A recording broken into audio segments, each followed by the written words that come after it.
Life can change in an instant. One moment you're driving home from a late shift at the hospital. The next you're waking up in a hospital bed, unable to feel your legs. But sometimes the real pain isn't physical. It's discovering who stands by you when things get tough and who walks away. My name is Elena Rodriguez, and I was a nurse at Memorial Hospital until the night a drunk driver ran a red light and shattered not just my body, but my faith and family. The first few days after the accident were a blur of surgeries, pain medication, and tearful family visits. My parents, my older brother Marco, and my younger sister Sophia crowded around my bed, promising they'd help me through this. The doctors were cautiously optimistic. With intensive physical therapy and proper care, I might walk again. Then the medical bills started arriving. $150,000. Mom's voice shook as she read the first statement. But your insurance. My coverage has a cap, I explained weakly, and I'll need ongoing physical therapy, maybe modifications to my apartment. We'll figure something out, Dad said, but I saw the worry in his eyes. Our family had never been wealthy. Mom and Dad had worked hard to put us through school. Marco was now a successful real estate agent. Sophia was finishing law school, and I'd chosen nursing because I wanted to help people. The first sign of trouble came when Marco missed our weekly family dinner. He's busy with a big listing, Mom explained, not meeting my highs. Sophia stopped visiting soon after, claiming her final exams needed all her attention. Then came the conversation that would haunt me. Elena, honey, Mom perched on the edge of my hospital bed, Dad standing awkwardly by the window. We need to talk about arrangements. I knew that tone. It was the same one she used when telling me our childhood dog had died. What arrangements? Your medical bills, Dad cut in. They're overwhelming. The physical therapy alone would drain our retirement savings and the modifications to the house. My apartment, I corrected. I'll need modifications to my apartment. Mom and Dad exchanged glances. About that, Mom said gently, we've been thinking. Maybe it would be better if you moved to a care facility. There's one in Nevada that accepts charity cases. The word hit me like a physical blow. Charity cases. You want to send me away. We want what's best for everyone, Dad said, his voice strained. Your siblings have their own lives, their own futures to think about. We can't let your situation drain the family's resources. My situation. Like my paralysis was a poor financial decision I'd made. I see, I said, my voice surprisingly steady. And what does Grandma Rosa think about this plan? Another uncomfortable glance between them. My grandmother Rosa had raised me as much as my parents had, teaching me Spanish lullabies and ancient family recipes. She'd been the one who supported my dream of becoming a nurse when my parents wanted me to pursue something more lucrative. Your grandmother is emotional about this, Mom said carefully. She's not thinking practically. She's thinking like family, I shot back. Which is more than I can say for you. They left shortly after, promising to look into the Nevada facility. I lay in my hospital bed, staring at the ceiling, trying to process how quickly my family had decided I was too expensive to love. But Grandma Rosa had other plans. She arrived the next morning like a tiny hurricane, all 5 feet of her bristling with righteous anger. Que vergüenza, she declared, setting down a basket of homemade empanadas. Your parents have lost their minds if they think I'm letting my Naida be sent away like unwanted furniture. Grandma, the bills are none of your concern, she cut me off firmly. I may be old, but I'm not poor. I have savings, investments. Your abuelo didn't work 40 years in his restaurant for nothing. Over the next few weeks, as I began physical therapy, Grandma Rosa became my rock. She attended every session, learned every exercise, and filled out every insurance form. When I was finally discharged, she insisted I move in with her rather than go to my now inaccessible apartment. Your parents think money is everything, she muttered as she helped me settle into her guest room. Now equipped with all the necessary modifications, they forget what matters most.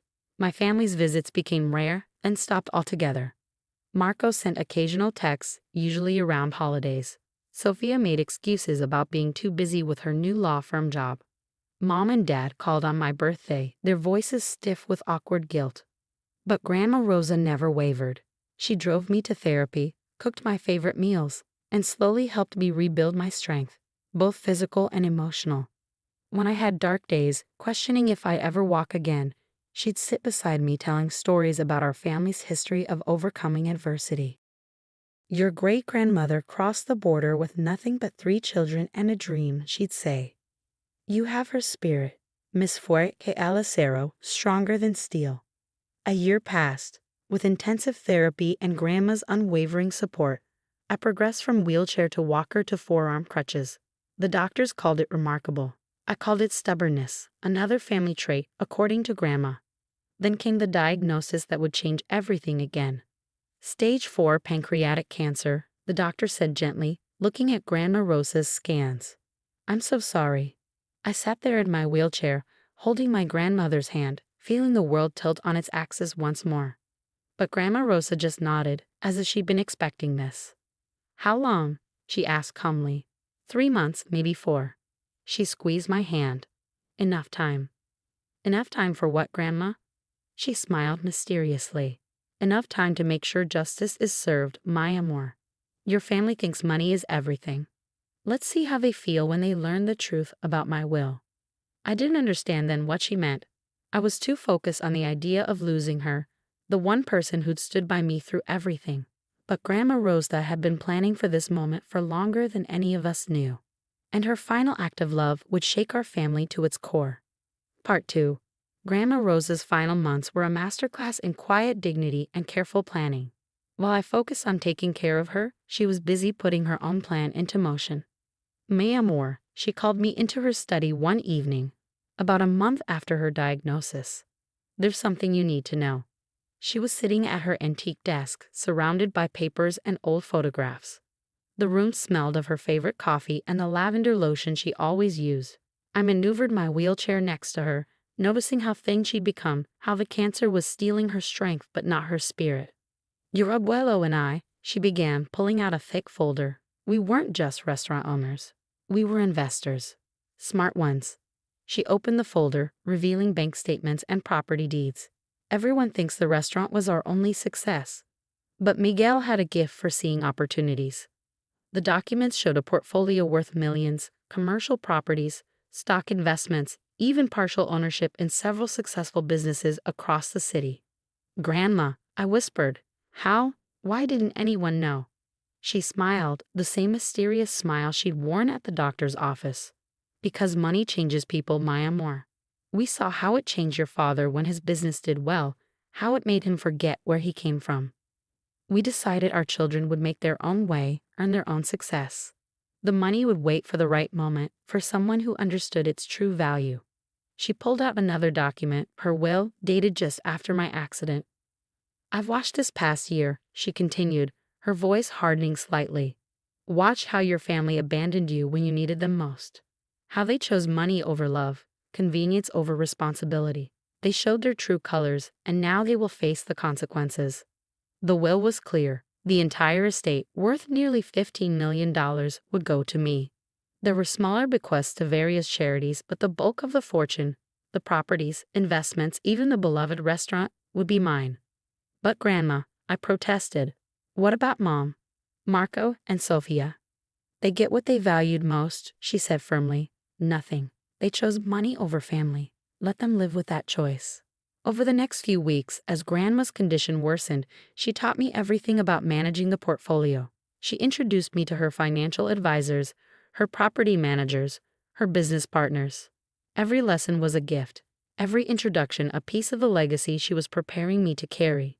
The family began visiting again as news of Grandma's illness spread. First Mom and Dad, then Marco and Sophia. They brought flowers, offered help, made awkward conversation that carefully avoided any mention of their year-long absence. Such devoted children, Grandma would say, her voice dripping with sarcasm they never seemed to notice. So concerned about their poor sick mother. I watched them fawn over her, remembering how easily they'd been willing to ship me off to Nevada when I was the one who needed care. The contrast was stark, painful, illuminating. The end came peacefully on a Sunday morning. Grandma Rosa passed away in her sleep, the scent of fresh coffee still lingering in the kitchen from her last late-night cafecito. The family gathered for the funeral, appropriately sad and supportive. Mom kept trying to hug me, Sophia offered to help me sort through things, and Marco started talking about selling the house to cover expenses. Then came the reading of the will. Mr. Ramirez, Grandma's lawyer for over 30 years, watched with barely concealed satisfaction as he revealed the truth about her estate, the properties, the investments, the millions she'd accumulated in secret. The entire estate, he announced, with the exception of specified charitable donations, is bequeathed to Elena Rodriguez, with the following message to be read to the family. He pulled out a separate envelope and began to read. To my family, money shows us who people truly are. When Elena needed you most, you showed me exactly who you have become. You chose wealth over love, convenience over compassion. Now you will understand the cost of that choice. Elena, my amor, you proved yourself worthy of this legacy not through success or status, but through the strength of your heart. Use it wisely, use it kindly, but never use it to enable those who would abandon family for financial convenience. The room erupted in chaos. Mom burst into tears. Dad started shouting about undue influence. Marco and Sophia looked like they'd been slapped. This can't be legal, Marco sputtered. She wasn't in her right mind.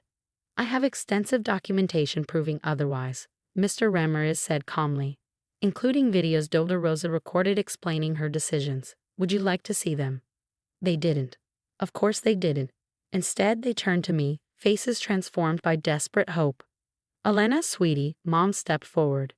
You know this isn't what your grandmother really wanted. We're family. Family? I laughed, but there was no humor in it. Where was family when you wanted to send me to Nevada? When you decided I was too expensive to love? We were scared. Sophia tried. We didn't know what to do. Grandma knew. I cut her off. She knew exactly what to do. She showed up. She helped. She put family first. But the money, Marco began, is exactly why you're all here now, I finished. Not because you care about me, not because you miss Grandma, but because suddenly there's money involved. Just like when you disappeared because my medical bills were too expensive. I wheeled myself to the door, then turned back to face them one last time. Grandma Rosa taught me a lot this past year. About strength, about dignity, about what really matters. But you know what the most important lesson was? Sometimes the family you're born with isn't the family you end up with. In the months that followed, I honored Grandma's legacy in ways that would have made her proud. I established a foundation providing medical assistance to accident victims whose families couldn't afford care. I kept the restaurant running, maintaining it as a cornerstone of the community she'd loved. My family made various attempts to reconcile, each one transparently motivated by the hope of access to the inheritance. I met each attempt with the same response. The time for family was when I needed you, not when you need something from me. Eventually, they stopped trying. Today, 2 years after Grandma Rosa's passing, I run the foundation from an office above the restaurant. I'm walking again, though I keep my wheelchair as a reminder of both the darkest and brightest moments of my life. The physical therapy center I opened next door helps others find their strength, just as I found mine. Sometimes late at night, I sit in Grandma's study, my study now, and look at old family photos, not with sadness, but with understanding. Money doesn't just talk, as the saying goes. It reveals. It shows us who people really are, not through its presence, but through its absence. Last week, a young accident victim came to the foundation seeking help. His family had abandoned him, deciding his care was too expensive. I looked at him and saw myself 2 years ago, broken, betrayed, but not beaten. Let me tell you a story, I said, wheeling over to sit beside him. About a grandmother who taught me that family isn't about blood or money. It's about who shows up when showing up is hard. As I spoke, I could almost smell Grandma's coffee, hear her voice saying, Miss Fort que el acero. And I knew she was right. Some things are stronger than steel, love, dignity, and the courage to stand by family when it matters most. That's a legacy worth more than all the millions in the world.